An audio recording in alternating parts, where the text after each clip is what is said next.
Hello substreamers and welcome back to Substream News. Wow, 3 seconds into the video already getting attacked by a mosquito. Oh, my luck will not change, but my first story today is going to blow you away, and that's because it's about a gigantic wind turbine. But before I tell you that story, I'm going to kindly ask you to scroll down and subscribe to this channel. Many of you clearly are, because our numbers have jumped up recently. We really appreciate that. All this growth is down to you. So if you're new to the channel, welcome. If you're not yet subscribed, what are you waiting for?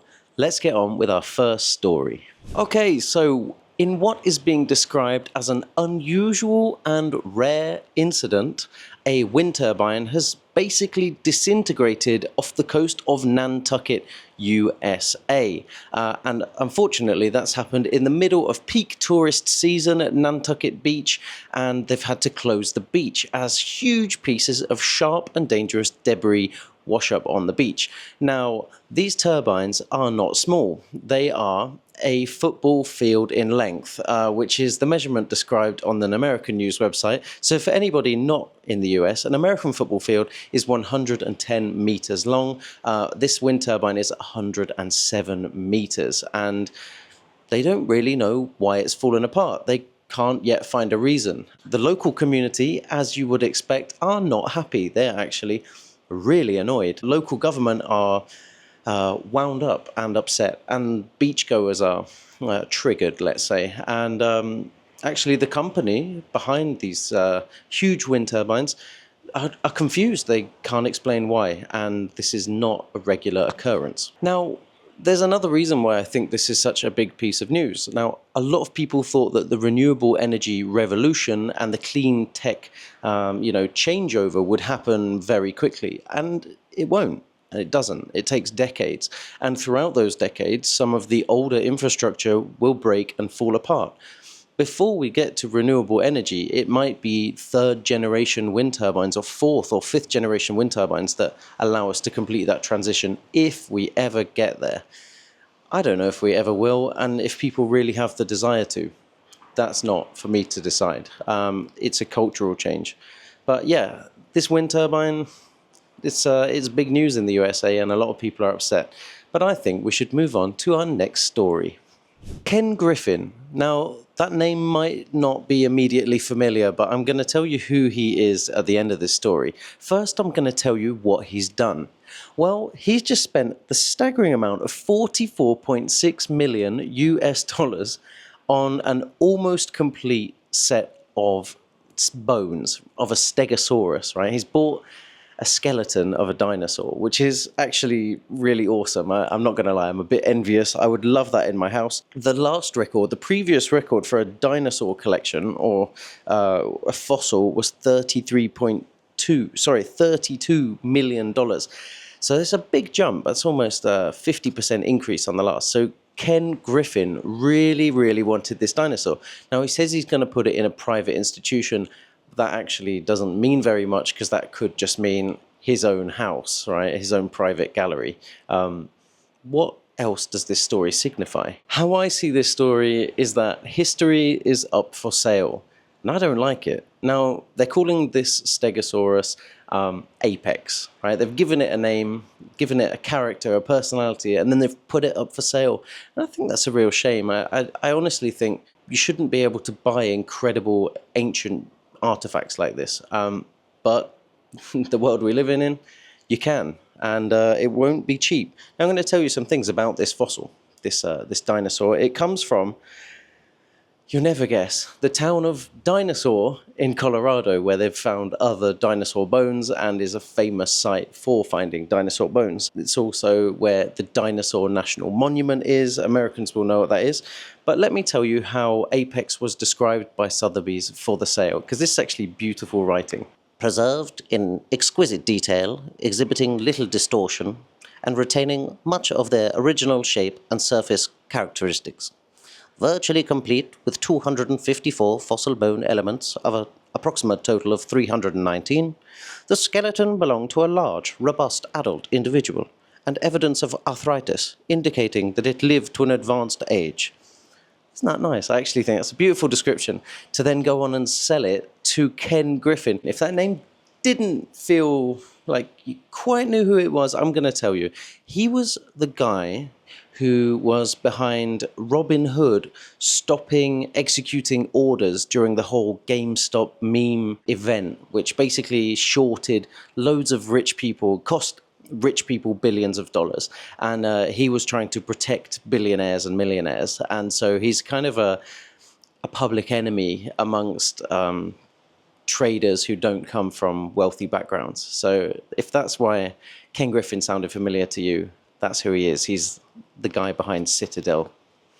Let's move on to the next story. The Purge. Android coming to cinemas near you. Unfortunately, no, there will not be a new edition of The Purge, or if there is, it won't be called Android. The Purge Android that I'm talking about is the Google Play Store, which has announced it will be deleting many apps. Basically, the apps that are not up to scratch. Let me tell you a little bit about that. Because from August 31st, some of your favorite apps might just disappear. Well, what is this policy? Well, it's about minimum quality requirements and basically wiping out listings that just aren't good enough. So according to Google Play Store's latest spam policy update, apps that demonstrate limited functionality and content, such as text-only apps, single wallpaper apps, or those that are literally designed to do nothing at all. Why do they exist? I'm not sure. Will no longer be permitted on the site. This new policy will see millions of apps, perhaps, or hundreds of thousands of apps join apps that have already been wiped, and they are ones that just won't install right, constantly crash, function abnormally, or are described as being non-responsive. I got some stats here, quite interesting. These numbers were much bigger than I expected, but in 2023, 2.28 million apps were blocked from Google Play's service. That's a lot. And 333,000 bad, they say bad, Google Play accounts were banned in the same year for severe policy violations and concerns surrounding fraud and malware. So I think by accounts it means like app uploaders, the ones who actually create the apps. They were over 300,000 banned. Let's move on to the next story, because it's hard to really comment on this and argue because it's a good thing. It's improving user experience. Let's go.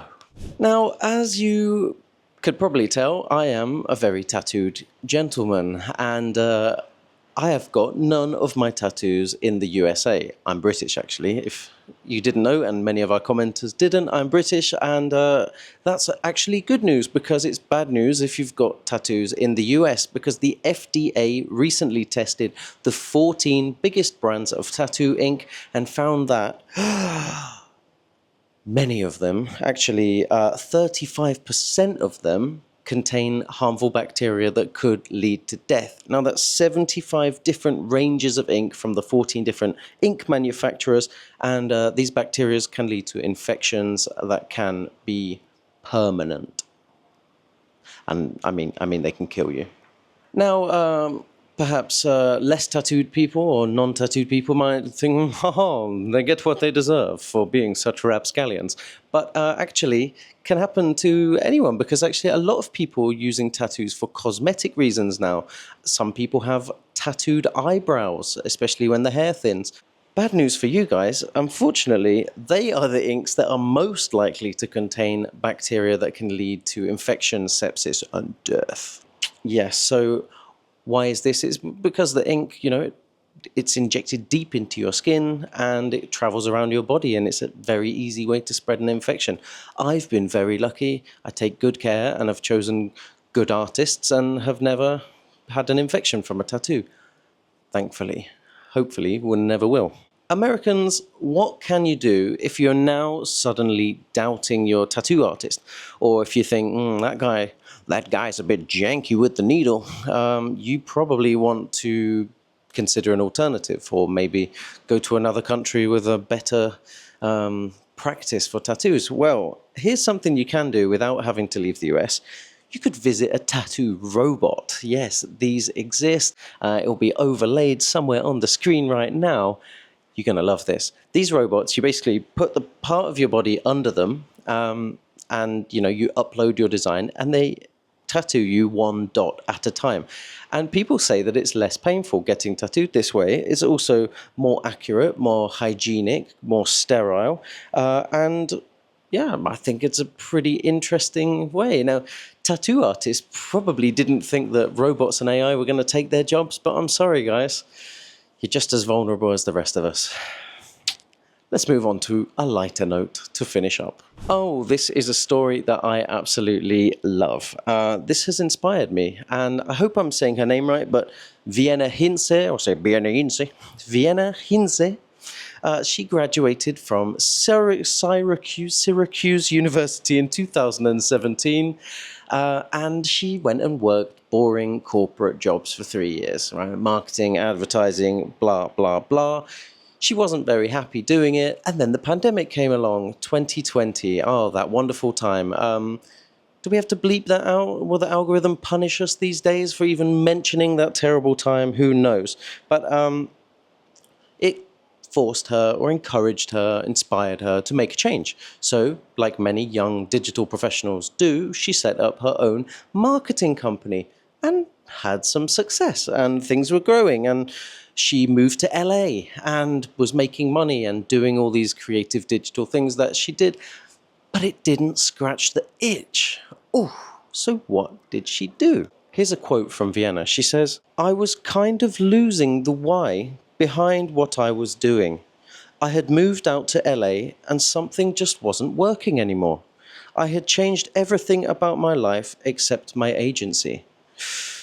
So she talked to her therapist, right? And her therapist gave her some stunning advice. I really think this is good.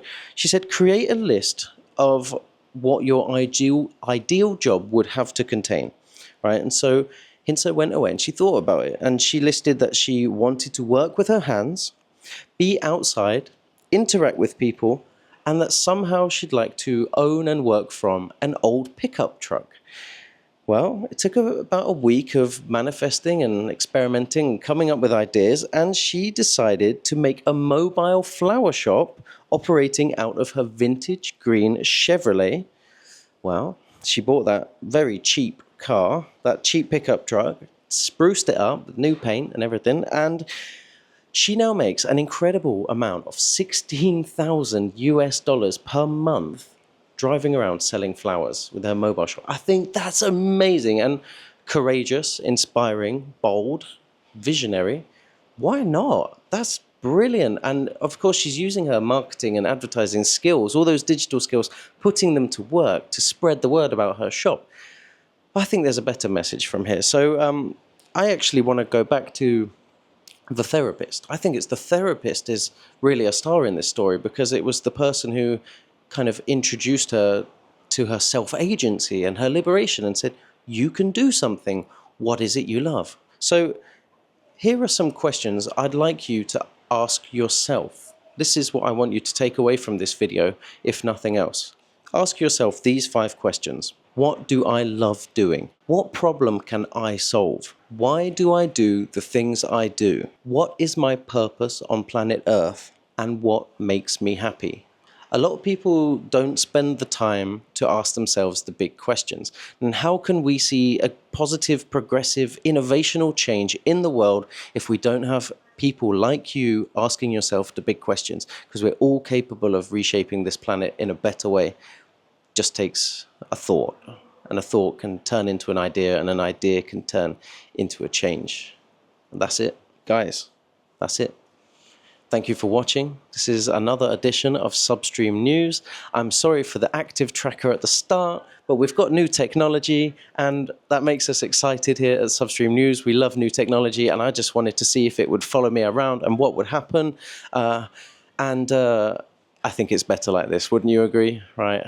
Guys, it's my birthday tomorrow, so I've come to the beach, and now I'm going to go and enjoy the day, my pre-birthday in the sunshine. Thank you for watching. Thank you for subscribing. See you next time.